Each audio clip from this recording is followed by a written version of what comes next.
ಕರ್ನಾಟಕ ಚಲನಚಿತ್ರ ವಾಣಿಜ್ಯ ಮಂಡಳಿಯ ಅಧ್ಯಕ್ಷರಾದ ಸನ್ಮಾನ್ಯ ಶ್ರೀ ನಮ್ಮ ನರಸಿಂಹರವರೇ, ಎಷ್ಟು ಎಲ್ಲರೂ ಜನ ಅದೇ ಎಲ್ಲರೂ ಹೇಳುವಾಗೆ ಇದು ಸಿನಿಮಾ ಪ್ರಪಂಚ, ಇದು ಸಿನಿಮಾ ಕುಟುಂಬ. ಅದಕ್ಕೆ ಎಲ್ಲ ಹಿಂದಿನ ಪದಾಧಿಕಾರಿಗಳೇ ಮತ್ತು ನಮ್ಮ ಇಲ್ಲಿಗೆ ಬಂದ ಸಮಸ್ಯೆ ಚಲನಚಿತ್ರ ರಂಗದ ಎಲ್ಲ ನನ್ನ ಅಣ್ಣ ತಮ್ಮಂದಿರೇ ಅಂತ ಹೇಳೋದು, ಮಕ್ಕಳು ಅಂತ ಹೇಳೋದು. ಬಹಳ ಖುಷಿ ಆಗ್ತಾ ಇದೆ ತಮ್ಮೆಲ್ಲರ ಜೊತೆ ಇವತ್ತು ಭೇಟಿ ಆಗೋದಕ್ಕೆ. ಒಂದು ಕಡೆ ಬಹಳ ಒಂಥರ ಇಮೋಷನಲ್ ಆಗೋ ಚಾನ್ಸಸ್ ಇದೆ ಇಂಥ ಸಂದರ್ಭದಲ್ಲಿ. ಎಲ್ಲರೂ ಎಷ್ಟು ಚೆನ್ನಾಗಿ ಮಾತಾಡಿದ್ರು ಅಂತ ಹೇಳಿದ್ರೆ ನನಗೆ ಎಲ್ಲರ ಕುರಿತು ಏನು ಹೇಳ್ತಾ ಹೋಗಿ ಅಂತ ಅನ್ಕೊಂಡು, ಇಷ್ಟು ಜನ ಮಾತಾಡಿದ್ರು ಇಷ್ಟು ಅಂತೂ ಅಂತ ಹೇಳಿಕೊಡು. ಕಡೆಗೆ ಅದು ನೆಗೆಟಿವ್ ಪಾಸಿಟಿವ್ ಇಲ್ಲದೆ ಇರ್ತದೆ. ಅದಕ್ಕೆ ಯಾರು ಚಲನಚಿತ್ರ ರಂಗದವರೇ ಇದು ಕುಟುಂಬದವರಿಗೆ ಗೊತ್ತಿತ್ತು ಇದು ಹಿಂಗೆ ನಾನು ಅಂತ. ನನ್ನ ಸ್ವಭಾವ ಏನು, ನನ್ನ ಏನಂತಾರೆ ಇಡಿಯೋಸಿಂಕ್ರಸಿಸ್ ಅಂತ ಅದಕ್ಕೆ ಇಂಗ್ಲೀಷಲ್ಲಿ, ಅವೆಲ್ಲ ಏನು ಅಂತ ನಮ್ಮ ಚಲನಚಿತ್ರ ಬಿಡಿಸಿ ಯಾರು ಹೊರಗಿಂದ ಬಂದಿದ್ದಾರೆ ಅದೆಲ್ಲ ನಿಜ ಅಂತ ತಿಳ್ಕೊಬೇಡಿ, ಅದೆಲ್ಲ ಒಂದು ಆಕ್ಟಿಂಗ್ ಅಂತ ತಿಳ್ಕೊಬೇಡಿ ಅಂತ. ನಾನು ಈಗ ತಾನೇ ರವಿಚಂದ್ರ ಅವರವರು ನನ್ನ ಬಗ್ಗೆ, ನನ್ನ ತಮ್ಮನ ಬಗ್ಗೆ ಮಾತಾಡಿದರು. ಅವಳು ಚಿಕ್ಕದ್ರಿಂದ ಅವರನ್ನು ನಾನು ನೋಡಿದ್ದೀನಿ. ಅವ್ರ ತಂದೆಯಾದ ವೀರಸ್ವಾಮಿ ಅವರು ನನ್ನನ್ನು ಬೆಳೆಸಿದರು ಅನ್ನೋದೊಂದು ಕೂಡ ಈ ಸಂದರ್ಭದಲ್ಲಿ ನಾನು ಬಹಳ ಗೌರವದಿಂದ, ಬಹಳ ಒಂದು ಧನ್ಯತಾ ಭಾವದಿಂದ ನಾನು, ಯಾಕಂದರೆ ಮೊದಲ ಪಾತ್ರ ಅವನೇ, ನೀನೊಬ್ಬನೇ ಮಾಡಬಲ್ಲ ಅಂತ ಹೇಳಿ ನಾರದ ವಿಜಯ ಚಿತ್ರದಲ್ಲಿ ಅವರೇ ನಿರ್ಮಾಪಕರಾಗಿದ್ದರು ಆ ಸಂದರ್ಭದಲ್ಲಿ. ಅದಕ್ಕೆ ಹೇಳ್ತಾ ಇದ್ದೀನಿ. ಅದೇ ರೀತಿ ಎಲ್ಲರೂ ಪ್ರತಿಯೊಬ್ಬರ ಜೊತೆ ನಿರ್ದೇಶಕರು, ನಟರು ಎಲ್ಲ ಇಷ್ಟು ತುಂಬ ಹೃದಯದಿಂದ ಅಥವಾ ಮಾತಾಡಿದ್ದಾರೆ ಅಂದರೆ ಅದಕ್ಕೆ ನಾನು ಹೇಳಿದೆ, ಇದು ನನ್ನ ಮೊದಲಿಂದ ನಾನು ಹೇಳ್ತಾ ಬಂದಿದ್ದೀನಿ. ಇದು ನನ್ನ ಪ್ರಶಸ್ತಿ ಅಲ್ವೇ ಅಲ್ಲ ಇದು. ಅದ್ರ ಬಂದಾಗಲೂ ಹೇಳ್ತಾ ಇದ್ದೆ, ಇದು ಎಲ್ಲ ಕನ್ನಡಿಗರು ಯಾವ ರೀತಿಯಲ್ಲಿ ಇದನ್ನು ನನಗೆ ಕೊಡಬೇಕು ಅಂತ ಒತ್ತಾಯ ಮಾಡಿದ್ರು. ಅದಕ್ಕೆ ನಮ್ಮ ಇವರು ಜಗ್ಗೇಶ್ ಅವರು ಹೇಳಿದ್ರು ಕಾಣ್ತದೆ. ಮೋದಿಯವರು ಅದಕ್ಕೆ ಕಾರಣಭೂತರು, ಕಾರಣೀಕರ್ತರು ಕೂಡ. ಯಾಕಂದ್ರೆ ಈ ಥರದ ಪ್ರಶಸ್ತಿ ಎಲ್ರಿಗೂ ಅರ್ಹರಿಗೆ ಕೊಡುವಂತ ಒಂದು ವ್ಯವಸ್ಥೆ ತರಬೇಕು ಅಂತ ಅದನ್ನು ಪ್ರಾರಂಭ ಮಾಡಿದ್ದೇ ನಮ್ಮ ನರೇಂದ್ರ ಮೋದಿಯವರು. ಅದನ್ನು ಕನ್ನಡ ಮಾತ್ರ, ನಮ್ಮ ಚಿತ್ರರಂಗ ಮಾತ್ರವಲ್ಲ, ಇಡೀ ಕರ್ನಾಟಕ ಹೇಳಿದ್ರಿಂದ ಅದು ನನಗೆ ಇವತ್ತು ಅದು ದಕ್ಕಿದೆ. ಅದಕ್ಕೆ ಎಲ್ಲರೂ ಹೇಳಿದಾಗೆ ನನಗೆ ಬಹಳ ಸಂತೋಷ ಆಗ್ತದೆ. ಮಂತ್ರಿಗಳು ಹೇಳಿದರು, ಎಲ್ಲರೂ ಹೇಳಿದ್ದಾರೆ. ಇದು ನನಗೆ ಮಾತ್ರ ಅಲ್ಲ, ಇದು ಎಲ್ಲರೂ ತಮ್ಮೆಲ್ಲರದ್ದು, ಕರ್ನಾಟಕಕ್ಕೆ ನಾನು ಮೊದಲ ದಿವಸವೇ ಅದನ್ನು ಅರ್ಪಿಸಿದ್ದೇನೆ ಅಂತ ಈ ಸಂದರ್ಭದಲ್ಲಿ ಹೇಳ್ತಾರೆ. ಇನ್ನೆಲ್ಲರೂ ಮಾತಾಡಿದ್ದಾರೆ, ನಾನೇನು ಮತ್ತೆ ನನ್ನ ಬಗ್ಗೆ ಹೇಳೋಕ್ಕೆ ಇಷ್ಟಪಡೋದಿಲ್ಲ.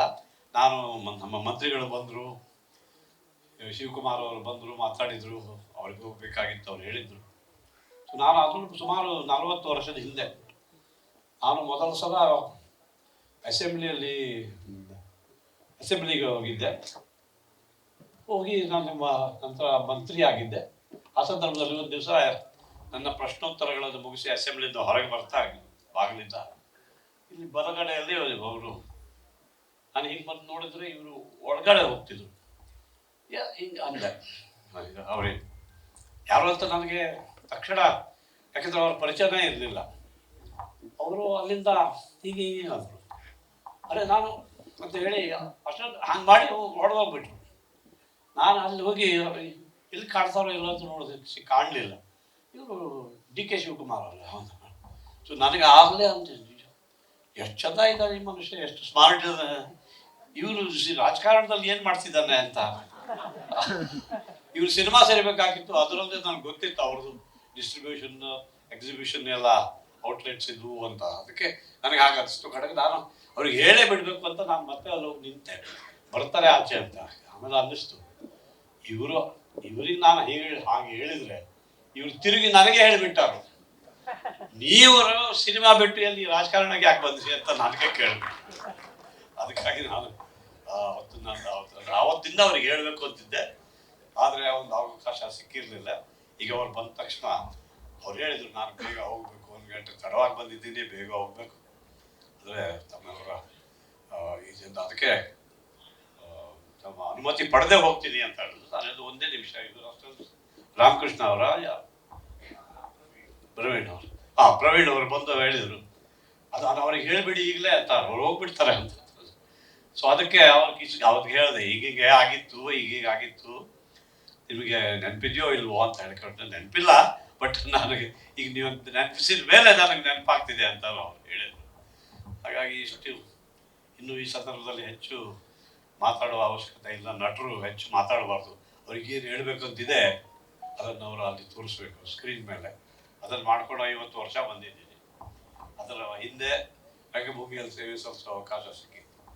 ಆದರೆ ಇಲ್ಲೆಲ್ಲವೂ 53 ವರ್ಷಗಳಿಂದ ನಾನೇನು ನೋಡ್ಕೊಂಡು ಬಂದಿದ್ದ. ಅದಕ್ಕೋಸ್ಕರ ನಾನು ಯಾವ ಒಂದು ಪ್ರತಿಜ್ಞೆಯಿಂದ ಇಲ್ಲಿ ಬೆಂಗಳೂರಿಗೆ ಬಂದು ನೆಲೆಯಾದನೋ ಆ ಪ್ರತಿಜ್ಞೆ ಇವತ್ತು ನೆರವೇರಿದೆ. ನಾನು 8ನೇ ನಂತರ ಮುಂಬೈ ಕಳಿಸಿದಾಗ ಇಲ್ಲಿ ಏನು ಕನ್ನಡ ಮಾಧ್ಯಮದಲ್ಲಿ ಓದ್ತಿದ್ದೆ, ಅಲ್ಲಿ ಇಂಗ್ಲೀಷ್ ಮಾಧ್ಯಮ ಆದಾಗ ಬಹಳ ಕಷ್ಟವಾಯಿತು. 10ನೇ ಕ್ಲಾಸಲ್ಲಿ ನಾಪಾಸೆ ಆದೆ. ಇದು ನನಗೆ ನನ್ನನ್ನು ನಾಪಾಸ್ ಮಾಡಿದ್ರಲ್ಲ ಅಂತ ಒಂದು ಕಡೆ ಅವಮಾನ. ಬೇರೆ ಎಲ್ಲ ಗೊತ್ತಿದ್ದು ಕೂಡ ಬರೆಯೋಕ್ಕಾಗೋದಿಲ್ಲ ಇಂಗ್ಲೀಷ್ನಲ್ಲಿ, ಅಂದ ಮಾತ್ರಕ್ಕೆ ನನಗೀಗ ಅಂತ ಅಂದ್ಕೊಂಡು ಎಲ್ಲ ಬಹಳ ಕುಗ್ಗಿ ಹೋಗಿದ್ದೆ. ಅಲ್ಲಿ ನಾನು ಎಲ್ಲರೂ ನಾಟಕ ರಂಗದಲ್ಲಿ ಅವಕಾಶ ಸಿಕ್ಕಿದ್ದು ಬಂತು ಮಾಡಿದೆ. ಆವತ್ತು ನಂತರ ನನಗೆ ನನ್ನ ನಾಟಕಗಳಲ್ಲಿ 5 ವರ್ಷದ ಕೆಲಸ ನೋಡಿ ನನಗೆ ಕರ್ನಾಟಕದಲ್ಲಿ ಕರೆದ್ರು. ನಾನು ಮೊದಲ ಚಿತ್ರ ಸಂಕಲ್ಪ ಮಾಡಿದ್ದೆ.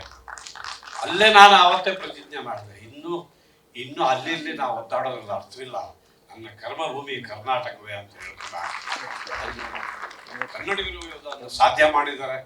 ಈ ಪ್ರಶಸ್ತಿಯನ್ನು ಕೊಡಿಸಿದ್ದಾರೆ. ತಮ್ಮೆಲ್ಲರಿಗೂ ವಾಣಿಜ್ಯ ಮಂಡಳಿಯವರಿಗೂ ನನ್ನ ಅನಂತ ಧನ್ಯವಾದಗಳು. ಮತ್ತೆ ನಮ್ದು ಬಹಳ ದೊಡ್ಡ ಕುಟುಂಬ ಆಗ್ಬಿಟ್ಟಿದೆ ಇದು ಸಿನಿಮಾ ರಂಗದ್ದು. ತಮ್ಮೆಲ್ಲರಿಗೂ ನನ್ನ ಸಹೋದ್ಯೋಗಿಗಳಿಗೆ ನನ್ನ ಜೊತೆ ಇಷ್ಟು ವರ್ಷದಿಂದ ಕೆಲಸ ಮಾಡ್ಕೊಂಡು ಒಂದು ತಂತ್ರಜ್ಞರಿಗೆ, ಮುಖ್ಯವಾಗಿ ನಿರ್ದೇಶಕರಿಗೆ, ಚಿತ್ರಕಥೆಯನ್ನು ಬರೆಯುವವರಿಗೆ, ಸಂಭಾಷಣೆ ಬರೆಯುವವರಿಗೆ, ಹಾಡುಗಳನ್ನು ಮತ್ತು ನನ್ನ ಎಲ್ಲ ಹಾಡುಗಳಲ್ಲಿ ಇದು ನೋಡ್ತಾ ಇದ್ದೀರಿ ಎಲ್ಲ ಎಲ್ಲ contribution, maximum contribution music directors ಅಂತ ಕಾಣ್ತದೆ.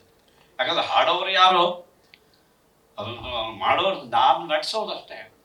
ಅದಕ್ಕೆ ಅರ್ಥದಲ್ಲಿ ಇಷ್ಟು ಚೆನ್ನಾಗಿ ಅಂತ ಹೇಳ್ಕೊಂಡು ಅನಿಸಿದಾಗ, ಅದು ಕೂಡ ಬೇರೆ ಕಡೆನೂ ಅನೇಕ ಕಡೆ ಹೇಳಿದಾರೆ ಅದನ್ನು. ಏನು ಡ್ಯಾನ್ಸ್ ಬರೋದಿಲ್ಲ, ಫೈಟ್ ಮಾಡೋದಿಲ್ಲ, ಇದು ಒಂದು. ಸೊ ಅದೆಲ್ಲ ಕೇಳ್ಕೊಂಡೇ ಬಂದಿದ್ದೇನೆ. ಸೊ ನನಗೆ ಅನ್ನಿಸ್ತು ಇದೊಂದು ಡ್ಯಾನ್ಸ್ ಬರೋದಿಲ್ಲ. ನಾನು ಎಲ್ಲ ಒಂದು ದಿವಸ ಬಹಳ ತಡವಾಗಿ ಶೂಟಿಂಗ್ ಮುಗಿಸಿ ಮನೆಗೆ ಹೋಗಿದ್ದೆ. ಒಂದು ಟಿ ವಿ ಹಾಕಿ ನೋಡ್ತಾ ಕೂತಿದ್ದು. ಸ್ವಲ್ಪ ಹೊತ್ತು ನೋಡಿದರೆ ಒಂದು ಅನಂತ 12 ಹಾಡುಗಳು ಅಂತ 1 ಗಂಟೆ ಕಾರ್ಯಕ್ರಮ ಆಯಿತು. ಸರಿಯಾ ನೋಡೋಣ ಅಂತ ಕೂತೆ. ಒಂದಾದ್ಮೇಲೆ ಒಂದು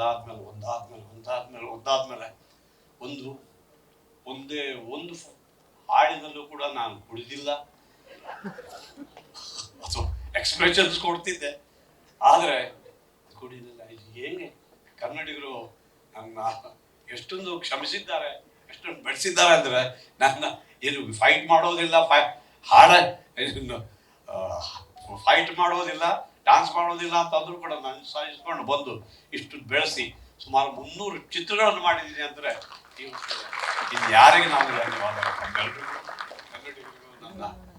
ನನ್ನ ಕರ್ನಾಟಕದ ಅಂದರೆ ಬೆಂಗಳೂರಿಗೆ ಕರ್ಕೊಂಡು ಬಂದು 53 ವರ್ಷದಿಂದ ಏನು ಸಿನಿಮಾ ರಂಗದಲ್ಲಿ ಇದ್ದೀನಿ, ಅದಕ್ಕೆ ನಾನು ಕನ್ನಡಿಗರಿಗೆ, ನನ್ನ ಈ ಕರ್ಮಭೂಮಿಗೆ ಅನಂತ ಧನ್ಯವಾದಗಳನ್ನು ಅರ್ಪಿಸಿ ತಮ್ಮೆಲ್ಲರಿಗೂ ವಂದಿಸ್ತೀನಿ.